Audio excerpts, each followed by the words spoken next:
Hello and welcome to the road to a sub 3 minute Odogaron time attack rules. Before we get into the video here, I'm just going to show the 3 sets that I used throughout this whole escapade. This one is with the heavy bone horn. Big thing about that one is it has earplugs 3. And then I used a deep Vero set. Nothing too special about this one. Prioritizing handicraft, maximum might, crit boost. This one right here is the Basil Rook Slayer. This set is a crit focused one that utilizes the Teostra technique to maintain white sharpness as long as you're critting. Okay, so for the rest of the video, this will be the first and only time I show the opening, and this will be the same opening for every single run. So that's Mega Demon Drug, get on the rope. Once I get off the rope, I take a Might Seed, I come here and I play my songs. Roll through, I pop a demon powder, and then I do a jump attack. Okay, so after the jump attack, the Odogaron will either roar or run across the stage or do something else. It's sort of RNG based. Right there, easy move to punish. This lunging attack is pretty dangerous. Be sure to watch out for that. So these quick claw moves are pretty brutal, but they open him up. Look at the hitboxes on these moves. These moves are insane. I find that using the forward slam move to punish a lot of what Odogaron does to be very effective. So no matter what horn you're using, you'll always have songs queued. Right there, easy punish. That move is devastating, but luckily it's very easy to telegraph. Right here I'm just demonstrating if you see the flinch, you want to be aggressive. And right here, I don't see him flinch, but I go ahead and play the encore and I get a topple. And there, that quick claw move just slaughters you. So this is one of my earlier runs and I got a 344. Okay, back in the saddle here using the Basil Rook Slayer. The nice thing about this horn is that it has those blast procs that can come out. And check this out, watch what happens here. Play the encore, and then I get the topple because of it. So playing risky in this matchup actually really helps out a lot. And here I'm just showing staying on the head, getting a... So I went from a topple to a knockout. So Odogaron spent a lot of time on his back end. Oh, I died. Okay. And that's a quick abandoned quest right there, boys. At this point, I thought the Basil Rook Slayer was really the answer here. See, right there, you can dismount and get an attack. It's just sort of finicky when it happens. Okay, quick claw move and then a punish. The annoying thing about Odogaron is that he does all this posturing and he throws out all these moves, moves at a quick pace, and it can be a little bit frustrating.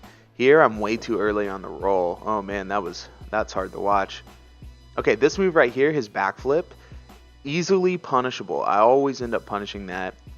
I'm just showing the quick claw moves and then a punish. Coming up, you're going to see me use the back slam to actually move out of the way. So that's actually a great tool for this matchup.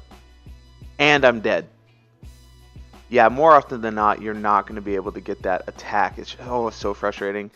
Too early on the roll. The roll is really hard to get for Odogaron for sure. That lunge attack gets a quick punish. Okay, just showing the tail move here. As soon as he does his tail move, he'll always follow up with a quick claw.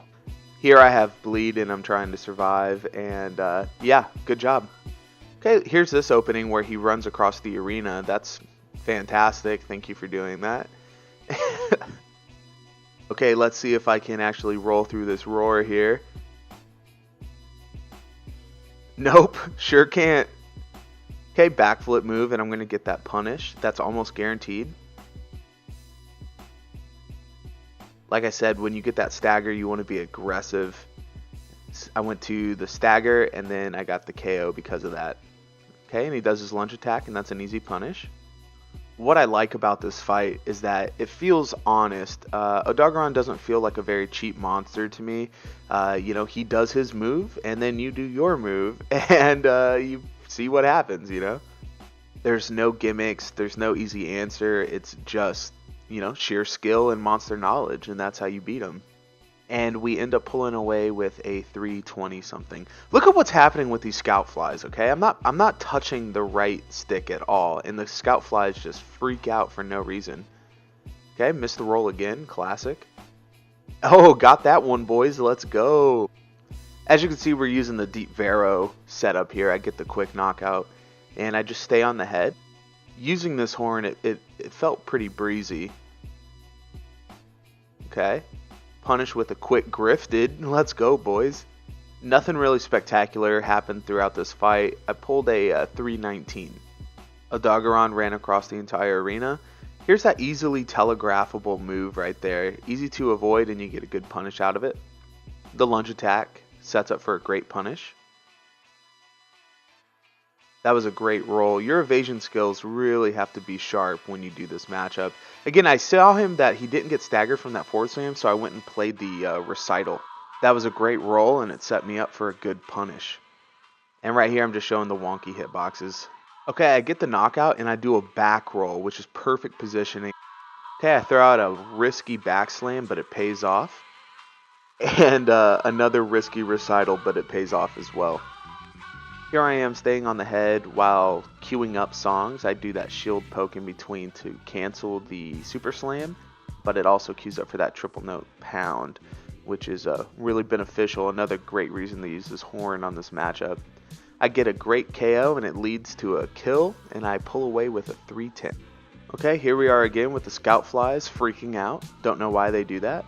I decided to make the switch to an Earplugs 3 set because I was having such a hard time rolling those roars, and Earplugs 3 is not meta by any means, but as you see here, it's really opening the Odogaron up for me, even though I'm not really utilizing it.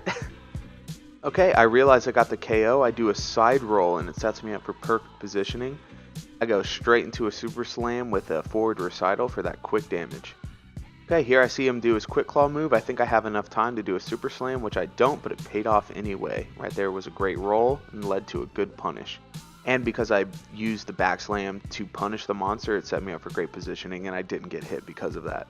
I find myself doing super slam into forward recital often, but it pushes me forward, so what I end up doing is doing a back encore to kind of reposition, and that usually pays off pretty well for me.